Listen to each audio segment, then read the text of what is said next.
part of Locked On Sports Atlanta on the Locked On Podcast Network. Your team every day. To the Hawks POSTCAST, your home for the best Atlanta Hawks talk. It's quick hitting local insight after every game you can't get anywhere but right here at Locked On. I'm your host, Tenitra Batiste. Alongside me is NBA and college basketball analyst DeShaun Tate. The Hawks POSTCAST is part of the Locked On Podcast Network, now the #1 sports podcast network. So I know we said it before, but DeShaun, if it's up to us, we can run it back again. Another road game, another road win for these Atlanta Hawks. And we'll talk about how this one almost got out of hand, but how the Hawks were able to reset. And we'll give you our takes on this 132-122 win over the Utah Jazz on a back-to-back that has given the Hawks now their 5th road win and 8th win overall this season. And for you, DeShaun, someone who's pretty darn verbose, you said the offense kept you speechless. It did. I was like, yo, what are we? Who is this? Like, again, I mentioned something to you on, what was it, last night? By the way, don't forget, I have to remind the people that this is the second end of a back-to-back. But I mentioned it to you, I think, last night, where I'm like, they're starting to look kind of uncharacteristic. And it's almost like scary, where I'm like splashing water on my face, trying to figure out, am I really like dreaming here, or am I really awake?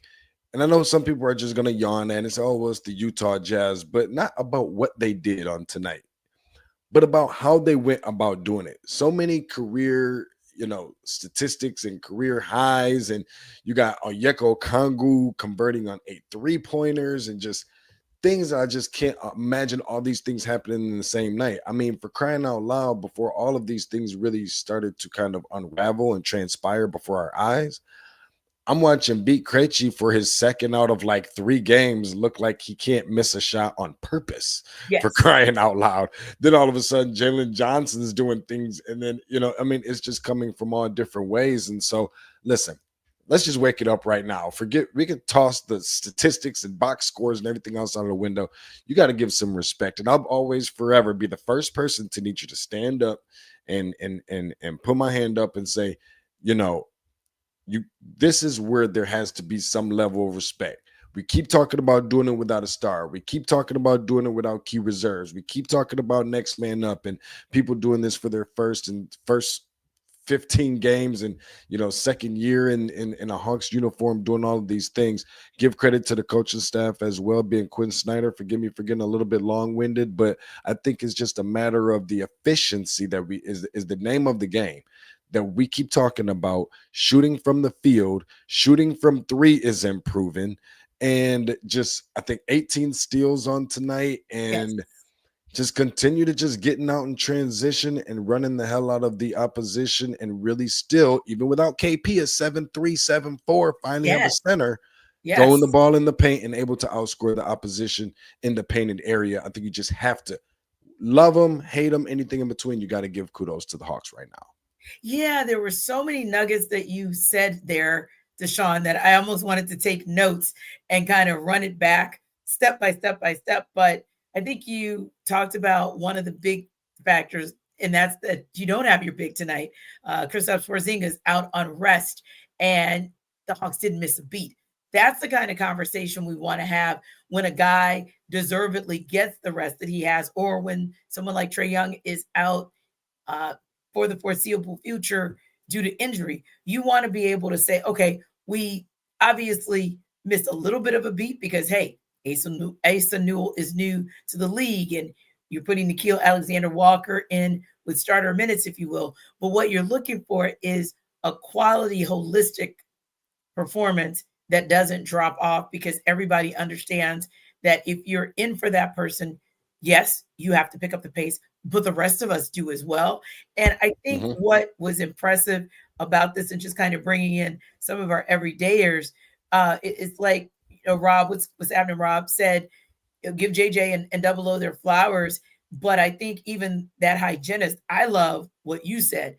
I didn't doubt at any moment that we were going to win. That tells you so much about where this Hawks team is and what they're building, because now I will say I got nervous slightly, But that was really just because in that third quarter, I was just wondering if their legs were getting a little bit heavy. It wasn't because I didn't believe that the Hawks had the ability to come back and the mental fortitude to do it. I was just wondering if their bodies would give out, but give Quinn Snyder so much credit for just being able to look at his rotation and say, hey, I have enough guys to be able to put in that third quarter and for the remainder of this game, so that if I go with a 10-man rotation, they'll give me exactly what I need. And they did. And I think that's why, for me, when I kind of look at it, my take was what a winning mindset looks like. Because again, I go back to the third quarter, that even a year ago, we were talking about it as the pesky third quarter. It was always one where we said, man, if the Hawks got in that third quarter, it's the entire game, right? And their numbers dropped tremendously from like 51% from the field, 51% from three in that third quarter, down to just 35% from the field, 36% from three. They only scored 23 points.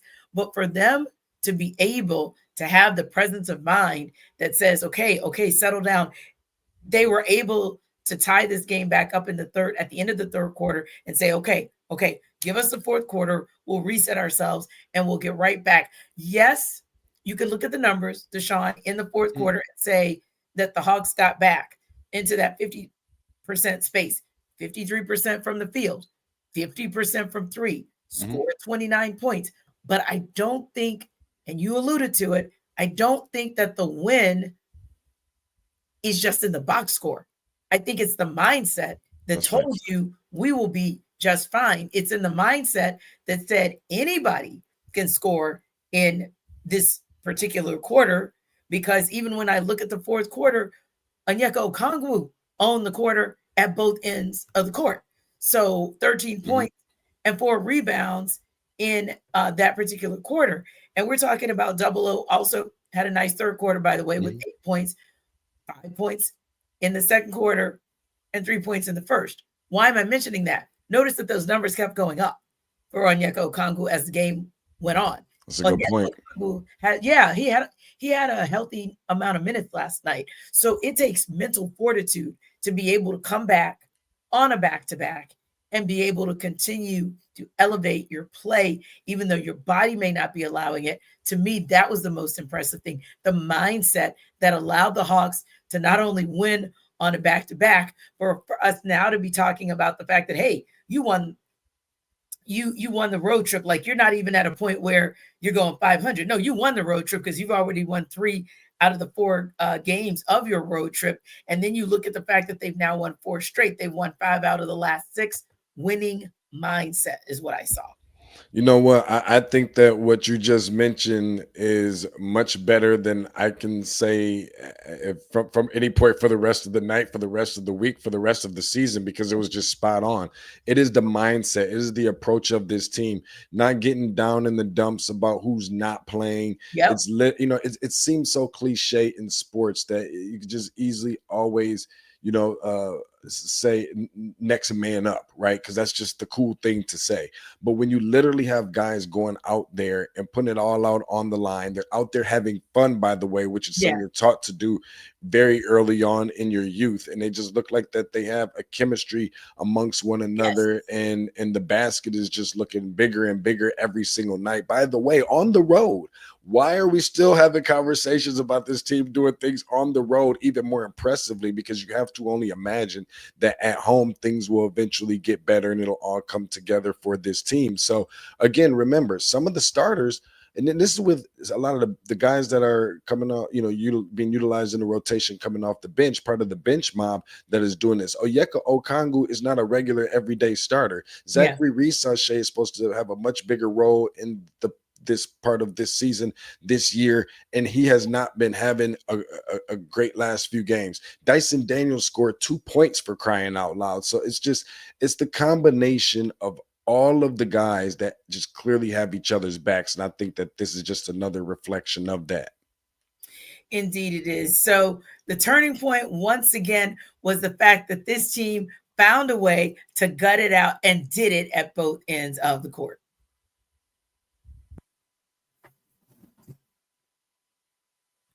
This episode of our Locked on Hawks postcast is brought to you by Wayfair. The holiday season is right around the corner, and that means it's time to get your home ready. Whether you need more seating for guests, cozy new linens, or fun serveware for holiday hosting, Wayfair's Black Friday sale is here to help you make your space shine. And the best part, you don't have to wait. Wayfair's Black Friday deals are happening all month long with up to 70% off everything from sofas to spatulas. In fact, you can upgrade anything. I mean, how many of us need an upgrade around the house? You can do it with Wayfair, and it'll completely transform your space. And there's fast everything shipping just in time for the holidays. And if you browse through the site, you'll find that it's easy to see pieces that actually fit your style. Nothing generic, just quality designs that feel personal. And if you've ever hosted family for the holidays, which I have, you know how much a difference just a few new touches can make, and Wayfair makes that easy. So don't miss out on early Black Friday deals. Head to wayfair.com to shop Wayfair's Black Friday sale for up to 70% off. That's WAYFAIR.com. Sale ends December 7th.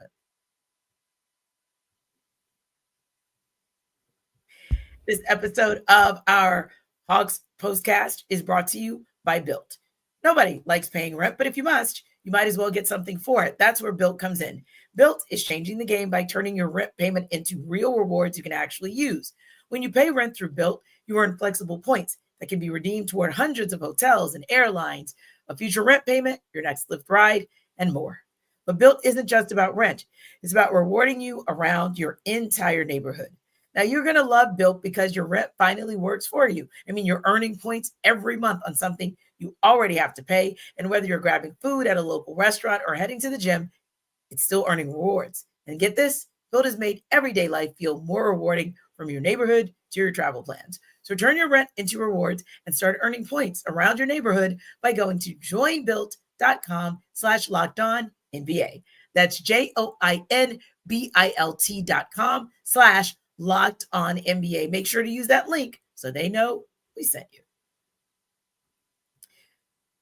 This episode of our Hawks postcast is brought to you by FanDuel. The NBA is back, and there's no better place to get in on the action than FanDuel, the official sports betting partner of the NBA. Even if you missed the start of the game or want to ride the hot hand, FanDuel has live bets on everything from who will score next to fourth quarter comebacks. Plus, you can even combine your live bets into a same-game parlay for a shot at a bigger payout. It keeps every game exciting, especially when your team's making that late push. Right now, FanDuel's giving new customers $300 in bonus bets when your first $5 bet wins. So head to FanDuel.com to sign up and play your game with FanDuel. Again, you can even combine your live bets into a same-game parlay for a shot at a bigger payout. And you can keep every game exciting when your team makes that late push. So head to FanDuel.com to sign up and play your game with FanDuel, the official sports betting partner of the NBA.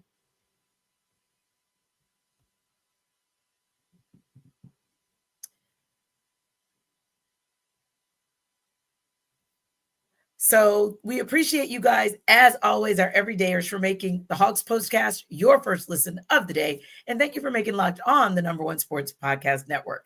Now, the Hawks had commanded this game for the most part until that 20-5 run in the third quarter put a win in doubt. Utah Jazz went on a tear, and it seemed like, hey, what's going on with the Hawks? Maybe those legs are getting tired. But then the Hawks offense reestablished itself, and that was the turning point. Time to reveal where the game was won or lost. It's the turning point. So yeah, DeShaun, after the Hawks seemed like they were firmly in command of this game. I mean, when we look at what the Hawks were able to do in outscoring the Jazz in the first quarter, outscoring them in the second quarter, even having a lead as large as 18 points, then all of a sudden the third quarter happens. Utah outscores Atlanta 36-23, and you take it into the fourth quarter and it's all knotted up, and you're kind of wondering, oh boy, the Hawks are on the second night of a back-to-back. This may not go well. But the Hawks really turned it around very, very quickly, started to find their shot again, started to really play two-way ball, and we saw them really wrest that game back. And to me, although the Hawks really didn't take command until about 3 minutes in with like an 8-0 run to kind of seal it, I still felt like what I saw in the beginning of the fourth quarter convinced me that the Hawks were going to be fine and they're going to walk away with a W. I agree with that. And you know what? That's what teams do when you're in position that the Hawks are in, and when you have things that the Utah Jazz just honestly do not have. I'm not gonna sit here and tell you that I was the most impressed with the Hawks defense on tonight. I think that a lot of it was just due to the fact that Utah didn't have great defense themselves. I did a couple different minor, miscues on that end, and the Hawks were able to capitalize. And just the three ball was falling, so inevitably you're going to have one more point that you're exchanging for Utah's twos. But I think it says something about the resiliency to be able to come back, number one, from the 20-5 run that the Hawks were able to come back and recover and recuperate from. It's impressive. But I think even more so on top of that is having that ability to be able to rebound the basketball. And a lot of times on the offensive side of the glass, where you're trying to make that comeback for the shots because so many shots were definitely going in, but even for the ones that weren't, there were definitely more than enough instances where you saw the Atlanta Hawks take advantage of cleaning the glass on the offensive side of the ball. And I think that was something that was obviously very important. You know how I feel about offensive rebounds already as is. And that puts, Utah in a situation where it's kind of frustrating because you almost have to pick your poison, because you either have to send guys at the glass or you have to send somebody to go close out on shooters because they're not missing anything. So I think it's a combination of so many different things. But that's just the beauty of the offense that the Atlanta Hawks run, because they also have multiple different primary ball handlers that can get to the basket. They can get out in transition. They can set you up in half-court offense, swing the ball around, and make the defense very exhausted and be able to hit the three, or hesitate on the with a pump fake on a three-point shot, take a couple dribbles in and throw the lob to somebody that's wide open. And I think that that's what ultimately leaves holes open in the defense, preventing you from really being able to get your offense going because you just continue to get scored on the opposite end. Yeah. And I tell you, I think the other piece that there, and I kind of want to go back to some of the comments because I think there were some interesting comments as well. So not so much a turning point, but just giving us an opportunity as we wrap up to kind of address some of the comments from our everydayers, and just talking about the fact that another reason you win this game is because when you have a guy like Jalen Johnson be on fire the entirety of the night, finishing with more minutes tonight, 41 minutes, but finishing with 31 points, finishing with his triple-double on the strength of 18 rebounds and 14 assists to go along with 7 steals. I mean, the stat line is ridiculous. First in history, by the way, Tenitra. First ever in NBA history. Yeah, that is a crazy stat line. And then to think that this dude made 4 or 5 from 3, to think that he was 10 of 19 from the field. I mean, just an absolutely monster game. And it goes to say that when you think about it, and I will tell you, and I just have to say it because every night we hear it and every night we have to refute it on some level. I'm not about to sit here and talk about whether or not the team is better with Trae or not. Yeah. I'm not going to talk about whether or not the team should trade Trae. What I will talk about is what we said earlier. These guys are playing with the players that are suiting up. So I'm going to talk about the players who are suiting up and the things that they're able to do, like Jalen, Johnson, when he gets a rebound and he, pays that back, gets a rebound from Mogay and pays it back with an assist. That's nice because sometimes that goes to, hey, I got a good shot, but I'm going to get mine. But I see that you could have a better shot, so I'm going to go ahead and give that to you. Or when we look down the stat line and we see some crazy stats like Onyeka Okongwu out here making 8 of 14 threes. I know. This is a big man. I know, Tenitra, I'm almost at a point when I'm seeing these things happen. I'm like, I better get my life right with the Lord if I haven't already, because he about to make a return on me in a minute. I mean, I don't know if this is I don't know if this is the time to go play some lottery numbers. I don't even know what the mega ball, mega million, power million, whatever I don't know what it is, but it seems like tonight is the perfect night to try and go play it. Yeah, I mean, we got a lot of extra things just going on.